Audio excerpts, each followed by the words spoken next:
Hey, I'm doing this video message specifically to a woman named Anna who I don't really know, but I was referred to by a friend of mine, and I think I'm going to probably communicate with her a lot, working on putting together a book, because she's got this great idea for a book. The reason why I do video messages like this, because, well, one, I hate the phones. I do that professionally, so I don't like to talk to people on the phones. Probably you've heard all about DirecTV sucking people dry because it's a call center. So I hate talking on the phone. Two, I use the cell phone. I don't have a computer, so typing text messages is really tedious. If there's a lot I want to say, if I really have to explain myself, this seems like a better way than trying to type a message. Three, and there are three main reasons. The third is I'm kind of a recluse. Back in the day, it was loner because I was a loser and nobody liked me. But that I grew up.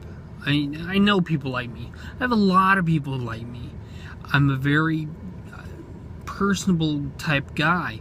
I'm just not outgoing, and stranger danger is a big deal for me. I'm not good with people. I don't feel very good with people.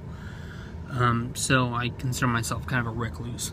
I don't go out. I don't talk to people. So the chance that I'll actually say, hey, let's get together over coffee and talk this, that's probably not going to happen. It will take a while before we get to that point in a relationship or where I want to get together. But all that said, I want to do a video specifically to Anna, but of course it's valuable information to the people about becoming an expert when you write something. And this happens on any topic. You become kind of an authority. People want to ask you for advice, your opinion on this, because you know a lot of things about it. Now, how it relates to me is I've written a book about, I write books about stereotypes, about breaking stereotypes, about being weird, about being yourself.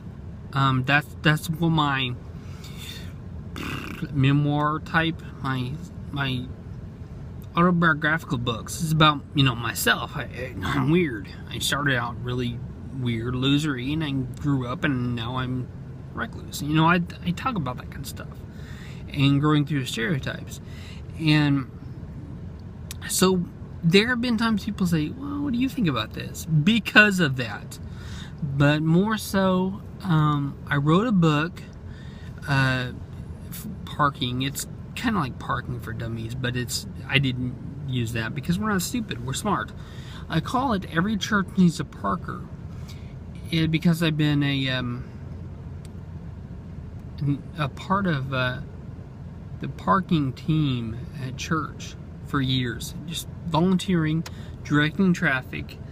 We're not valets, we don't go around park cars for people, but we direct people, where's the best place to park, that sort of thing.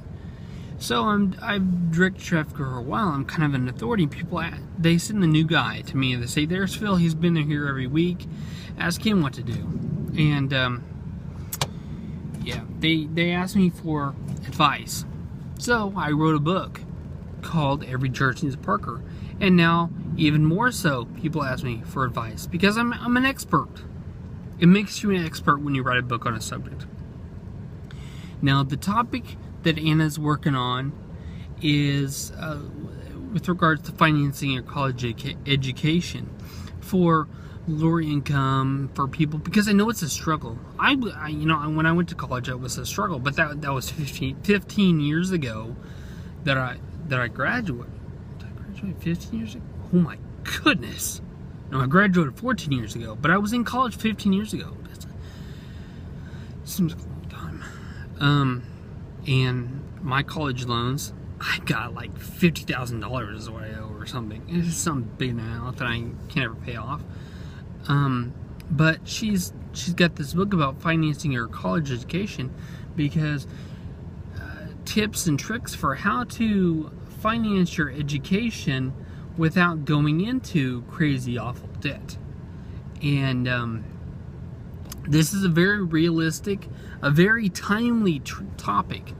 And by timely, I mean it will change. It lends itself to updates every couple of years because you want it to stay current. Because you've got grant programs and scholarship programs, they change so rapidly. But yeah, it lends itself to a lot, to writing a lot of editions. But you'll be called upon for what's your advice on such and such, and you might get radio shows, you might get TV spots, people asking you stuff. You might be called on to write an article for a magazine. It'll be excerpts of your book when it comes to writing. You can just excerpt your book for different things like that. But so it could lend itself to quite a huge career. But it's also, there's a caution. I've got a big cautionary thing. For other financial experts, like Susie Orman, for instance, you know, people who do financial counseling stuff, and they're big muckety-muck folks, they will challenge you. You've got to really know your stuff. Because if you say something and they don't think it's right, they'll say, well, prove it. You know, and you could get drawn into these vicious debates and arguments with people who supposedly know more than you. So you've really got to know your stuff. You've got to be, up to date with your information. You've got to know where to look for any scenario. I mean, just be prepared is what you've got to be prepared for multiple things.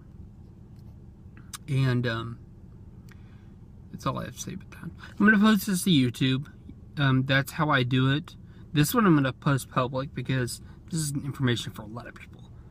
But usually, whenever I do messages for like a specific person, I'll still publish it to YouTube, but instead of making it public, I'll post it as private, so you can only get it if you get the link. So, if you're looking for messages from me.